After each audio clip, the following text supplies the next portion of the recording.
Bonjour les amis, bonjour et bienvenue sur votre nouvelle vidéo. C'est David, le banquier randonneur. Et aujourd'hui, on va parler de la méditation en randonnée. La méditation en randonnée. Mais comment est-ce qu'on peut concilier cette pratique spirituelle qu'est la méditation et la pratique de la randonnée qui est quand même une bonne dépense physique? Eh bien, on peut le faire et c'est ce qu'on va voir ensemble dans cette vidéo. Premièrement, on va voir qu'est-ce que c'est que la méditation. Deuxièmement, comment l'appliquer à la randonnée. Et troisièmement, je vous donnerai quelques petites astuces de mon vécu plutôt sympa pour pimenter votre vie spirituelle lors de la pratique de la randonnée. Allez, c'est parti, on y va.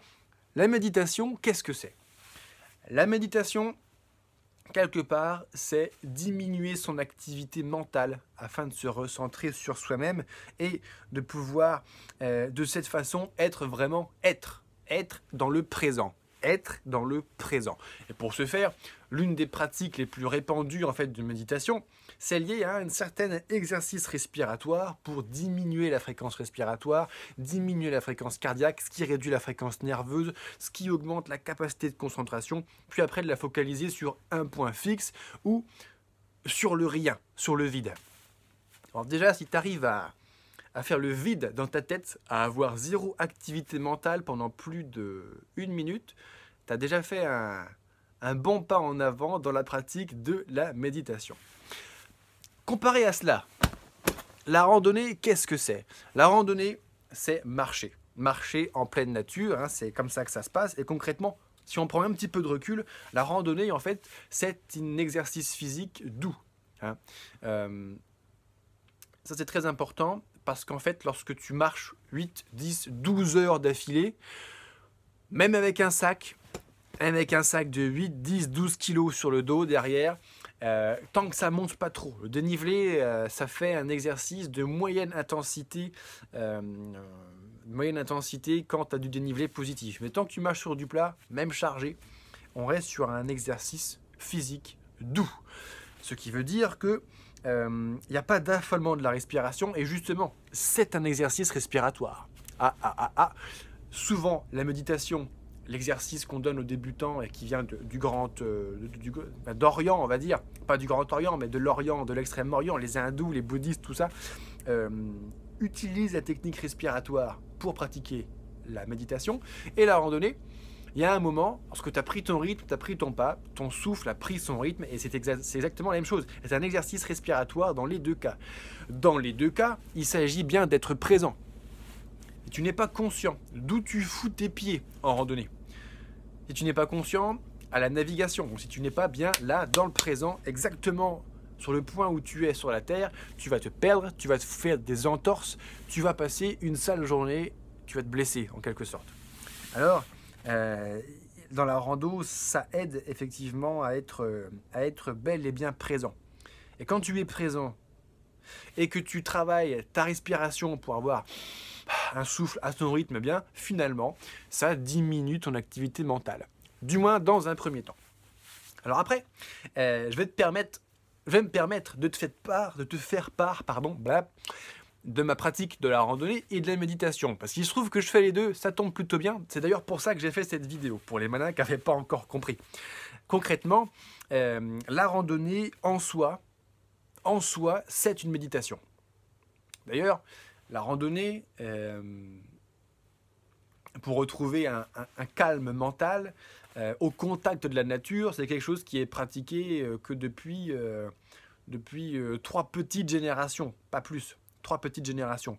Parce qu'avant, les gens n'étaient pas autant sursollicités qu'aujourd'hui. Avant, les gens vivaient surtout à la campagne. Donc, leur vie était de facto, par leur hygiène de vie habituelle, plus spirituelle et plus calme que maintenant. Aujourd'hui, tu vis dans une agglomération de plus de 200 000 habitants, statistiquement. Tu as un travail intellectuel. Tu as toujours l'onde de tes téléphones, de ton Wi-Fi. Tu as toujours des écrans qui te flashent la gueule partout, des gens qui te parlent, des SMS, des mails, des textos. Waouh! On a une activité mentale continue du lever jusqu'au coucher. Si tu veux faire une pause, c'est très difficile. Et la meilleure façon de faire une pause, c'est se barrer dans la nature. Si possible, se barrer seul dans la nature, ça a son importance. Et plus tu fais ça longtemps, plus tu vas te ressourcer. Alors concrètement, moi quand je marche 8, 10, 12 heures par jour, Ouais, c'est une forme de méditation. Il y a des moments où je suis juste focalisé gauche, droite, gauche, droite, gauche à mes pieds, mes bâtons si je les utilise, et mon souffle pour pas m'asphyxier, garder un bon souffle, une respiration lente, profonde, pour avoir une bonne oxygénation et pouvoir balancer tout l'oxygène de mes poumons dans mes mollets et mes cuisses derrière. Et dans mes épaules, pour porter pépère, parce que c'est quand même une certaine dépense aussi que d'assumer d'avoir 10 kilos dans le dos. Donc, la randonnée en soi, c'est la méditation, mais ça ne me suffit pas. Je suis effectivement un pratiquant de la randonnée, de la méditation, lapsus, et quand je trouve un beau spot où je sens un truc incroyable, c'était au sommet d'une montagne, tout seul, face au lever de soleil. T'es au bord de la mer, sur un éperon rocheux, t'as juste le bruit des vagues. Il y a des moments, t'es dans une forêt, au pied d'un vénérable être à 7 têtes qui a 300 ans. Il y a des moments dans la vie, tu te trouves dans un état où, effectivement, tu as envie de méditer. Eh ben, tu fais ta petite pause, tu poses ton sac, tu fais ta petite méditation au sommet de ta montagne, sur le pic rocheux, au pied de ton gros chêne ou de ton gros hêtre. Même un châtaignier, c'est pas mal. Mais attention au boc de châtaigne, ça pique le cul. Donc quand tu t'installes, fais quand même attention à faire une place un petit peu propre quand même. Donc la randonnée en soi est une méditation. Par là-dessus, médite, il n'y a pas de problème. Pour avoir le contact total avec la nature, il y a mieux que la méditation tout nu. Ah oui, bon là j'ai mis des vêtements, je vais pas te faire une vidéo de méditation tout nu, parce que sinon ma page YouTube et Facebook vont se faire supprimer. Hein, et puis d'ailleurs, on n'est pas sur YouPorn, hein, on est sur YouTube. Mais sache que lorsque tu te mets complètement nu, mais t'es à poil, hein, complètement à poil, tu te mets en position pour méditer, tu vas avoir un contact en fait à l'air, à l'humidité de l'air, à la température, au soleil. Tu vas vraiment être au corps à corps, à nu, c'est le cas de le dire, face à la nature. Tu vas mieux ressentir les éléments, l'énergie va mieux respirer en toi, il n'y aura pas de couche de textile, ou pire d'isolant avec les semelles plastiques de tes chaussures, qui est une vraie catastrophe. Donc ouais, la méditation c'est cool, la méditation tout nu c'est encore mieux. Et enfin, la pratique de la randonnée à long cours, alors là, c'est le summum. Je vais même te dire, c'est comme ça que j'ai vu Dieu, que j'ai rencontré Dieu en ce qui me concerne. Je reviens juste d'une grande randonnée là, de 6 mois. 5000 km pendant 6 mois à travers 3 pays en solitaire.